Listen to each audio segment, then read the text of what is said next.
Good morning बच्चों। आज हम लोग कक्षा 10वीं के भौतिक विज्ञान के लेसन नंबर 11 यानी विद्युत से कुछ ऐसे फार्मूला पढ़ने जा रहे हैं जो बोर्ड एग्जाम की दृष्टि से काफी इंपॉर्टेंट होने वाले हैं। यानी हम ये कह सकते हैं, इन फार्मूलों को पढ़ने के बाद या इन फार्मूलों को समझने के बाद हम जितने भी इलेक्ट्रिक के न्यूमेरिकल्स हैं उनको बहुत ही आसान तरीके से सॉल्व कर सकते हैं। देखते हैं पहला फार्मूला क्या है। पहला फार्मूला हमारे पास होता है Q बराबर NE। क्या होता है? Q बराबर NE। दूसरा क्या होता है? I बराबर क्या होता है? Q upon T। या इसी क्या बोलेंगे, इसी को क्या Q बराबर क्या निकाल लेंगे? I into T. एक और हमारे पास तीसरा फार्मूला होता है V बराबर क्या होता है? I into R। चौथा फार्मूला होता है हमारे पास श्रेणी क्रम का तुल्य प्रतिरोध। क्या होता है? R बराबर R1 plus R2 plus R3। पांचवा हमारे पास फार्मूला है समांतर क्रम का तुल्य प्रतिरोध। 1/R बराबर 1/R1 plus 1/R2 plus 1/R3। Next formula हमारे पास है R बराबर क्या है? Rho into L upon A। Next formula देखते हैं अगला, यानी 7 नंबर में देखते हैं W बराबर क्या होता है? V इंटू आई इंटू टी होता है। इसी में कई सारे फार्मूले होते हैं। यानी W बराबर क्या होता है? V इंटू क्यू भी होता है। एक और होता है W बराबर क्या होता है? आई स्क्वायर R इंटू टी होता है। एक और फार्मूला इसी का होता है W का। W बराबर क्या होगा? V square upon R into T. अब हम लोग क्या देखते हैं, एक और फार्मूला देखते हैं P बराबर यानी विद्युत शक्ति बराबर क्या होगा? W अपॉन क्या होगा? T होगा। अब इसी में से हम क्या करेंगे, और भी फार्मूला निकाल लेंगे। अब यहां W बराबर क्या हमारे पास है?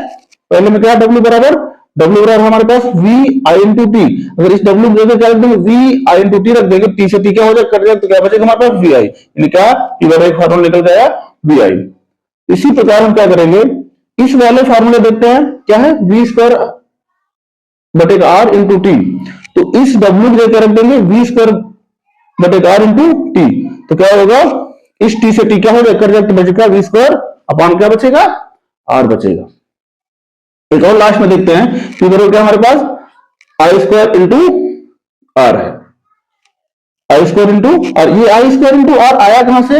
यानी हम देखेंगे P बराबर क्या हमारे पास? W upon T. क्या है? W upon T. इस फॉर्मूले में देखते हैं क्या लिखा? आई स्क्वायर आर इंटू टी। इस W को क्या रख करेंगे? आई स्क्वायर आर इंटू टी रख देंगे, तो टी से टी क्या हो जाएगा? क्या बचेगा हमारे पास? आई स्क्वायर इंटू आर बचेगा। क्यों क्या है? आवेश है। N क्या है? इलेक्ट्रॉनों की संख्या है। क्या है? इलेक्ट्रॉनों की संख्या है। E क्या है? E बराबर इलेक्ट्रॉन का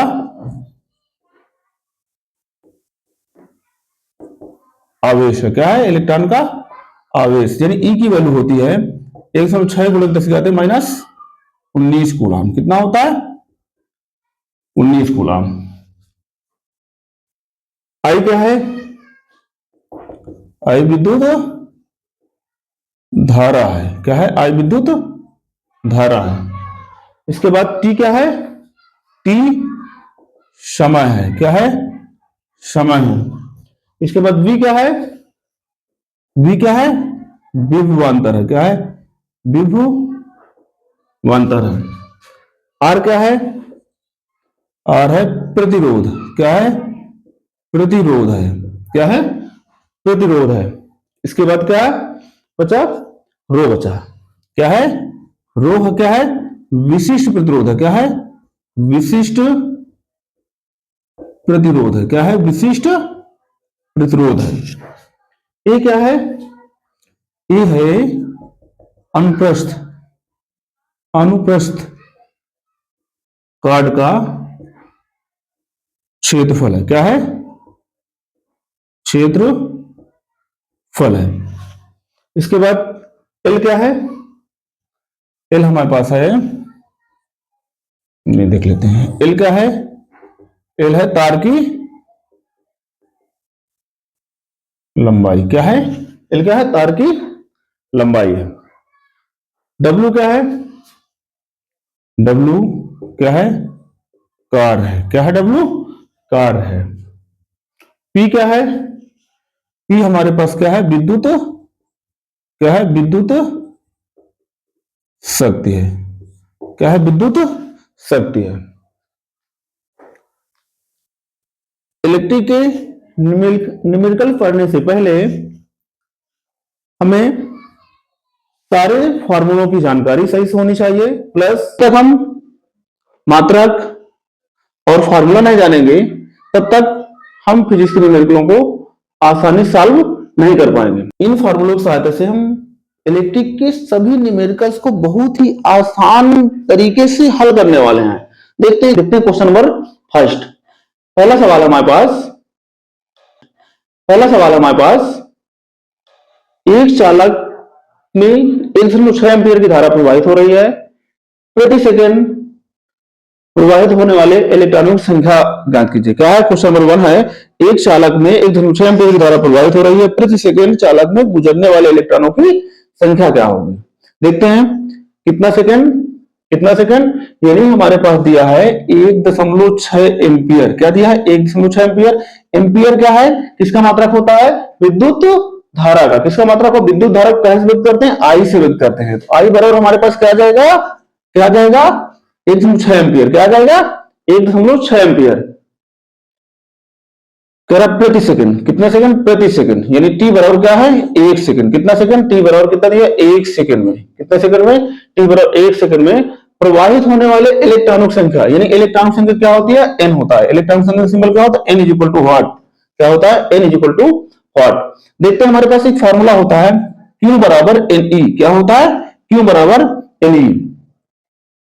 क्यू बराबर एन ई। हम दूसरा फार्मूला भी जानते हैं। एक फार्मूला होता है क्यू बराबर क्या होता है? आई इंटू टी होता है। क्या होता है? आई इंटू टी। देखते हैं क्यू बराबर क्या है हमारे पास? क्यू बराबर आई इंटू टी।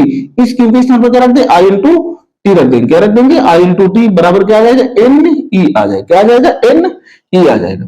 देखते हैं हमको चाहिए क्या? एन चाहिए। ये ई इधर कहीं में, गुणा इधर कहीं में आ जाएगा। आई इंटू टी बटेगा ई बराबर का एन। आई की वैल्यू कितना दिया हुआ है? 1.6 इंटू टी कितना दिया है? 1 बटेगा ई कितना है? ई हमारे पास क्या होता है? ऑलरेडी हमें ज्ञात होता है। ई बराबर इलेक्ट्रॉन का जो आवेश होता है 1.6 इंटू 10 की पावर माइनस का 19 कूलम्ब होता है। तो क्या रखेंगे ई की जगह? 106 गुणे 10 माइनस 19 बराबर क्या है? एन की। देखो दशमलव यहाँ क्या? एक अंक पर, यहाँ भी एक बराबर दशमलव क्या कर देंगे? काट देंगे। 16 में से 16 कट जाएगा। ये नीचे घात कैसे है? माइनस से। ऊपर कैसे जाएगी? नीचे वाली घात माइनस से होती है तो ऊपर कैसे जाएगी? प्लस। अगर प्लस है तो ऊपर कैसे जाएगी? माइनस से। तो नीचे माइनस, ऊपर कैसे जाएगी? 1 गुणे क्या आ जाएगा? ये माइनस से तो कैसे जाएगी? ऊपर प्लस से। ये किसकी वैल्यू आई? यानी इलेक्ट्रॉनों की संख्या की। यानी एन बराबर हमारे पास क्या है? 1 गुणे का 10 माइनस 19 कूलम्ब। ये आंसर आया। पहला सवाल हम लोगों ने कितनी आसान तरीके से हल कर लिया। अब हम देखते हैं नेक्स्ट क्वेश्चन।